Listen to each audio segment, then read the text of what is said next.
Donc voilà, nous sommes le jour après le match Lecce AC Milan et aujourd'hui je vais parler encore de ce match. Voilà, ça me fait du mal de revenir là-dessus parce que ben, tant que j'ai pas fait cette vidéo, j'ai pas tourné la page.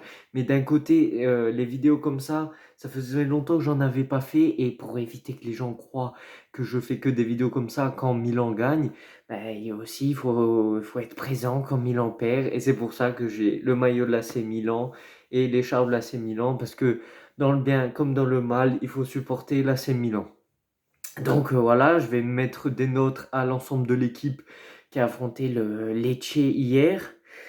Donc voilà, ça sera pas des bonnes notes, je l'annonce, mais bah, c'est comme ça. Après une telle prestation, forcément, il y a des mauvaises notes, et notamment sur certains individus qu'on va parler tout de suite. Donc on va commencer tout de suite avec la note à Mike Maignan, je lui mets 6,5 parce qu'en soi, en première période, il fait un arrêt somptueux là. Il y a un joueur de Lecce qui déborde sur l'aile droite et qui centre au second poteau. Et moi, franchement, la balle, je la voyais au fond des filets, mais heureusement qu'il y a Mike Maignan, parce que on aurait pu se faire renverser plus tôt dans ce match. Et grâce à Mike Maignan, ben voilà, on aurait pu perdre, voilà, peut-être se prendre 3-2. Après, voilà, avec Dessy, on referait le monde. Du coup, ça se trouve, ça aurait pas du tout été le même scénario, mais en tout cas, voilà, il a fait un très très grand arrêt. Et sur les buts qu'on s'est pris, il pouvait clairement rien faire. Du coup, moi, je lui mets 6,5. Il n'est pas fautif dans ce match. Ensuite, Tomori, moi je lui mets 6,5. En soi, c'est un des leaders de l'équipe. C'est un qui reste le plus souvent concentré. C'est lui qui maintient l'équipe au maximum, même dans les périodes de blackout, dans les périodes dans le match où l'équipe ne comprend plus rien. C'est le seul joueur qui est un peu plus lucide que les autres. Après, voilà, malheureusement, lui avec Thio, ils ne peuvent pas faire tout le taf tout seul. Ils peuvent pas défendre tous les deux contre une équipe de 11. Donc voilà, je lui mets 6,5. Et Thio, je lui mets 6. En soi, lui aussi, il a fait un bon match. Après, vous allez me dire, ouais, la défense, elle a été forcément nulle, vu qu'on s'est pris 2 buts, même 3. Le dernier, il a été annulé.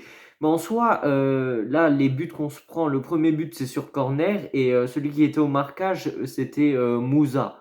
Euh, donc le premier but, c'est lui qui était au marquage et sur le deuxième but, en soi, c'est l'ensemble de l'équipe qui a été pas à la hauteur et surtout la faute de Théo Hernandez qui est toujours par terre à demander des fautes et ben, au final, il ne les a pas parce que H24, il simule. Du coup, ça se trouve, un jour, il aura une faute qui est vraiment réelle, mais à force de simuler, forcément, ben, l'arbitre, il veut plus lui siffler les fautes. Ce qui est normal. C'est comme avec l'histoire de Pierre et le loup, je crois, où Pierre, il arrête pas de crier au loup, au loup, au loup, au loup dans tout le village. Sauf que c'est pas vrai. Et le jour où le loup arrive pour de vrai, ben, il y a personne qui le croit. Quand Pierre annonce au village qu'il y a le loup, plus personne le croit. Ben là, c'est pareil avec Théo Hernandez. Bon, j'espère que vous aurez aimé la comparaison, mais voilà, Théo Hernandez, voilà. Bon, je vais donner la note tout de suite. Du coup, Thuo 6 et Théo Hernandez, je lui mets 5. Il m'a vraiment pas plu. Dans... En soi, il a fait une belle passe décisive. Voilà, c'est grâce à lui qu'on ouvre le score. Surtout que à ce moment-là, on jouait pas bien, Milan. Parce qu'en soi, le match, on l'a pas bien joué. Même quand on gagnait 2-0, là, c'est juste 15 minutes où on a mis les 2 buts, où on a bien joué, mais parce que les Tchèques comprenaient plus rien. Mais sinon, avant les 2 buts, on était nuls. Et après, surtout en seconde période, on était nuls aussi. Du coup, Théo, 5, parce que c'est lui qui cause le but de l'égalisation. Donc bon, voilà, ça m'étonne pas. Théo, comme ça, il a une mentalité où il doit toujours se jeter par terre, il doit toujours avoir raison, sauf que ben après, ça lui cause des torts. Et c'est aussi à cause de lui qu'on perd. Après, c'est à cause de l'ensemble de l'équipe et surtout de celui qui est sur le banc. Ensuite, Calabria à 5,5, il n'a pas fait un match extraordinaire. Un truc de fou, c'est que contre Kvaratskhelia, contre Napoli et contre Mbappé, il fait des matchs incroyables. Et contre, comment il s'appelait, Baka ou Kaba, ou je sais plus, Kaba, je crois, il se fait fumer. Je sais pas, il y a pas de logique dans ses prestations. Je veux dire, le mec, il est pas du tout régulier et surtout, c'est pas logique. À quel moment tu arrives à marquer Mbappé, mais Kaba là ou Baka là, t'arrives pas à le marquer? C'est pas possible. Enfin bref, du coup, 5,5 pour Calabria. Ensuite, Pobega, le gars, il sert à rien. Je lui mets. Là, j'ai mis 5, mais allez, je vais lui mettre 4,5. 4,5, voilà, je vais modifier parce que, en soi, il a servi à rien. Pourquoi il mériterait la suffisance? La suffisance. Mais j'ai les mots en italien dans la tête, ça me perturbe. Euh, du coup, il mérite pas la moyenne, quoi. Non, mais parce qu'en italien, c'est sufficienza. Et du coup, là, ça m'a perturbé parce que j'ai regardé un youtubeur italien juste avant et du coup, il disait cette phrase-là, enfin ce mot-là. Donc voilà, 4,5 Pobega, ça servait à rien. À la place des pieds, il a deux fers à repasser. Après, moi, je suis pas mieux, hein. Moi aussi, je suis pas bon au foot, mais je veux dire, lui, c'est son métier, donc bon, laisse tomber. Voilà. Bon, excusez-moi, j'ai été dérangé. Donc, j'ai dit 4,5 Pobega, voilà, c'est ce qu'il mérite. Mais le meilleur reste à venir. Krunic, je lui mets 2. Mais le gars, il est complètement inutile. Avant, le gars, il courait à fond, il se donnait à fond et récupérait les ballons. Mais même ça, il sait plus faire. Le gars, il sait plus rien faire. Il sait pas faire une passe à 1 mètre de lui. À un moment, on avait récupéré la balle juste devant la surface adverse. Le gars, il devait juste faire une passe pour Okafor. On était en quoi? 3v1, je crois. Il a fait la passe à gauche en étant 3v1. Il y avait le défenseur juste devant lui. Le gars, il a réussi à faire la passe au défenseur au lieu de le donner à Okafor. Et là, on aurait pu réouvrir le match. Je crois on était sur le 2-2. Non, mais le gars, il- après, Pioli dit que il fait pas jouer Adli parce que Krunic est plus rapide que Adli et Adli il est lent. Mais punaise, mais Adli il est 100 fois plus rapide que Krunic. Le gars il est devenu, je sais pas, le gars c'est devenu un boulet pour l'AC Milan. Le gars il joue juste parce qu'il est pistonné. Je sais pas pourquoi. Peut-être Krunic donne une partie de son salaire à Pioli pour qu'il joue tous les matchs, mais c'est pas possible. Depuis qu'il est revenu de blessure, il n'arrête pas de jouer alors qu'il est même plus en forme. Et Adli, il faut le faire jouer. Il est bon, il est bon. Enfin, du moins, ça peut pas être un Messi, mais au moins c'est un joueur meilleur de Krunic. Donc Krunic, je lui mets 2. Voilà. Il a servi à rien dans ce match et voilà. Rien d'autre à dire. Reinders, je lui mets 7. En soi, il a fait un bon match. Il a mis son premier but, du coup, je suis content. Dommage qu'il a mis la deuxième frappe sur le poteau. Après, je veux dire, il a fait de son mieux. C'est pas de sa faute si on perd. Il a même doublé la mise en mettant le deuxième but. Il aurait pu tripler la mise qui nous aurait mis plus en sécurité. Après, il lui manque la finition à ce joueur. Et vraiment, une fois qu'il aurait la finition dans tous ses gestes, même devant le but ou en faisant les passes décisives, là, ça deviendrait un très très bon joueur, plus qu'il ne l'est déjà. Ensuite, Léao, ben, je lui mets pas de note parce qu'il s'est blessé au bout de 10 minutes. Voilà, en plus, voilà les examens des blessures qui apparaissent. Donc, il a une blessure au biceps fémoral, je crois. Donc, il sera pas là pendant 2-3 semaines. Donc, c'est génial. Il devrait peut-être revenir contre le Borussia Dortmund en Ligue des Champions, mais c'est pas sûr. Et pareil pour Calabria, qui s'est blessé. Il y a eu les résultats, sauf que lui, il devrait revenir après la trêve internationale. Mais bon, voilà, est-ce que ça va changer grand-chose? Je sais pas. Mais bon, au moins, le plus important, c'est qu'on récupère tous les blessés. Enfin, s'il n'y en a pas d'autres qui se blessent pendant la trêve internationale. Ensuite, Giroud, 5,5. En soi, il a mis le but de l'ouverture, ce qui est très important pour son centième match en plus. Mais à la fin, bon, je comprends que tu peux être frustré parce qu'il y avait une faute de main de Lecce. Lui, il l'a vu, l'arbitre ne l'a pas vu, du coup, il s'est énervé. Après, je ne sais pas ce qu'il lui a dit à l'arbitre. Et apparemment, il l'aurait insulté. Du coup, il s'est pris un carton rouge. Mais avec l'expérience que tu as, tu es expérimenté, tu es l'un des plus expérimentés dans l'équipe. À quel moment tu permets de péter les plombs comme ça alors qu'on a besoin de toi? Déjà, comme si ça suffisait pas. qu'on perdait tous nos joueurs à chaque match sur blessure. Mais non, non, toi tu dois rajouter un carton rouge. Et en plus, certains parlent de 2 ou 4 journées de disqualification. Mais comme si ça ne nous suffisait pas, quoi. Mais Giroud, s'il te plaît, on a besoin de toi. Reste parmi nous. Pète pas les plombs comme ça. Ben, c'est nous qui devons péter les plombs parce qu'on vous voit jouer comme des idiots, là. Après, Giroud, voilà, rien à dire. C'est un grand homme. Il se donne à fond sur le terrain. Mais je lui mets 5,5. Je lui enlève 1 point pour le carton rouge qu'il se prend. C'est pas possible. En plus, ça nous fait perdre du temps à la fin du match. Je sais pas, sur une surprise, on aurait pu réouvrir le match. Enfin, non, bah non. Du coup, 5,5. Ensuite, Chukwueze, je lui mets 5. En soi, il a fait la passe décisive pour Reinders, mais sinon, il faisait rien. Il faisait des dribbles, il se perdait dans ses dribbles, il savait pas centrer. Chukwueze, on l'a payé quoi? 20 millions plus 15 de bonus, je crois. Mais c'est pas possible. À Villarreal, t'étais un monstre. Allez, prouve ce que tu sais faire. Je sais que t'es bon. Allez, s'il te plaît. Vraiment, sinon, ça serait encore de l'argent jeté en l'air, là, comme on avait fait avec Christophe Piontek. On l'avait payé 35 millions. Au début, il était bon, mais après, il a fait n'importe quoi. Et pareil pour Lucas Paqueta, qui faisait n'importe quoi, là, c'est Milan.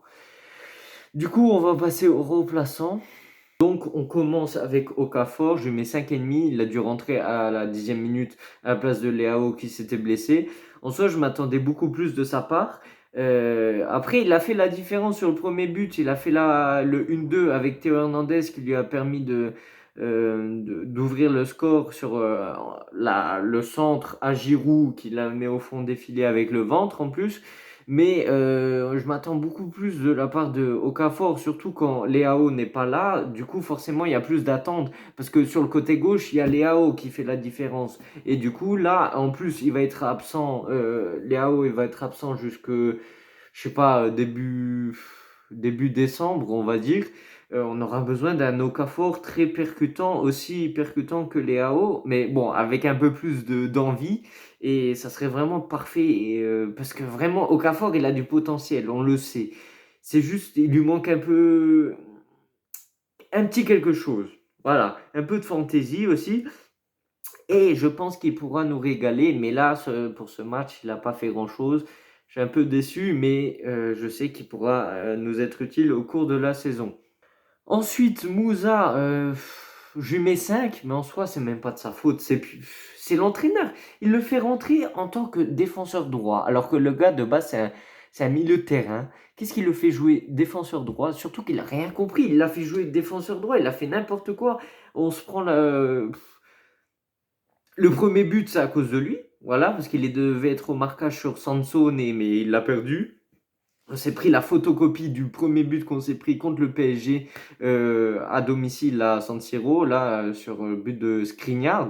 Vraiment, là, c'est pas possible qu'on se prenne autant de buts sur corner. Et même là, sur le deuxième but, apparemment, enfin, je sais pas où j'étais à ce moment-là, j'étais dans les nuages.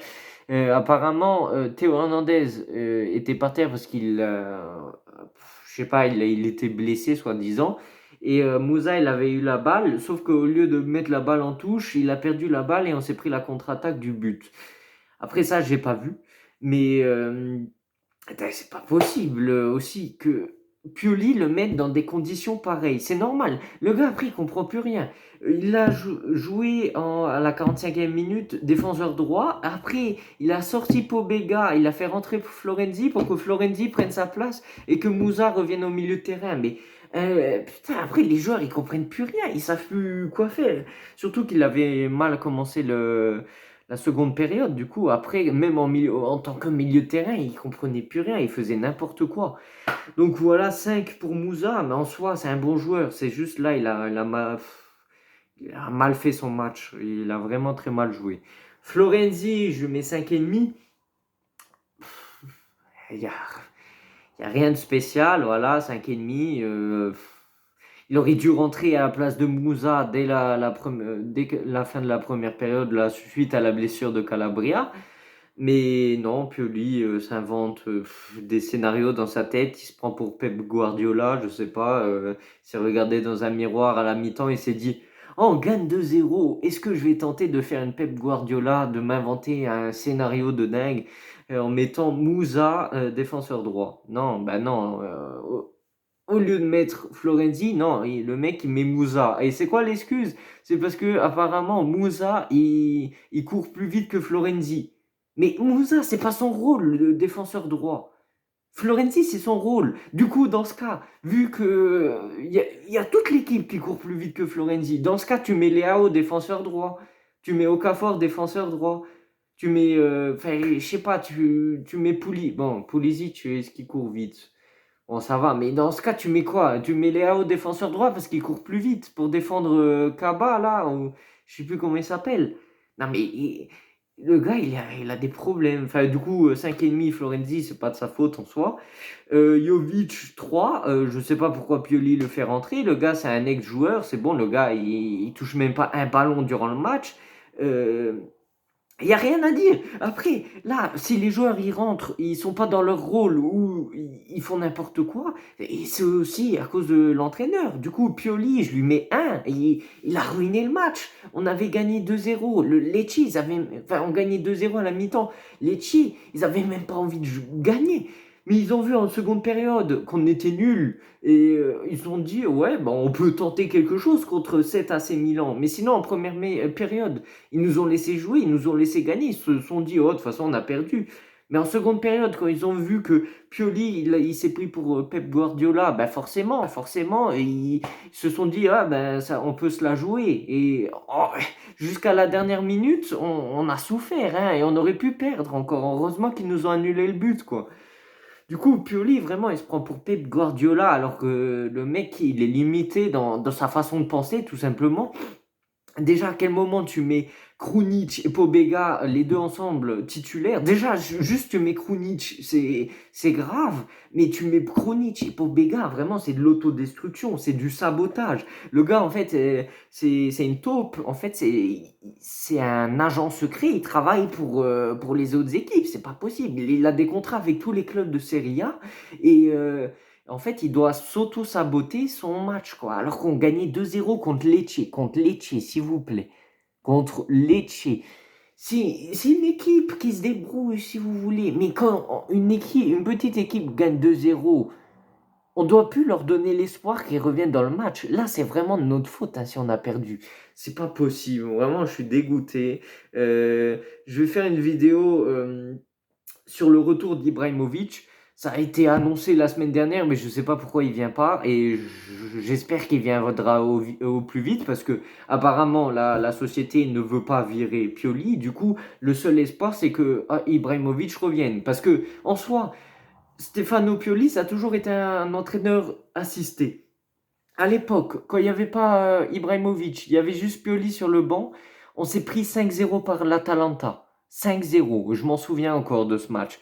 Après, Zlatan vient, forcément, c'est à partir de là où on commence à remonter la pente. Et c'est grâce à lui, c'est grâce à Ibrahimovic qu'on a gagné le Scudetto, et certainement pas à cause de Pioli. Pioli s'est pris tous les mérites, il s'est pris toutes les responsabilités des victoires du championnat, des victoires contre la Juventus, contre, je sais pas, contre Tottenham en Ligue des Champions, alors qu'en soi, lui, il a rien fait. C'est juste, il était bien encadré par Ibrahimovic. Je me demande même si c'était pas Ibrahimovic qui faisait les formations ou qui faisait les remplacements, parce que c'est pas possible que Pioli, depuis que Zlatan il est parti, le gars il est complètement perdu. Même dans ses interviews, il est devenu arrogant, ce gars. Putain, c'est pas possible. Mais je veux faire une vidéo dédiée à Zlatan et du coup j'aurai le temps parce que c'est la trêve internationale.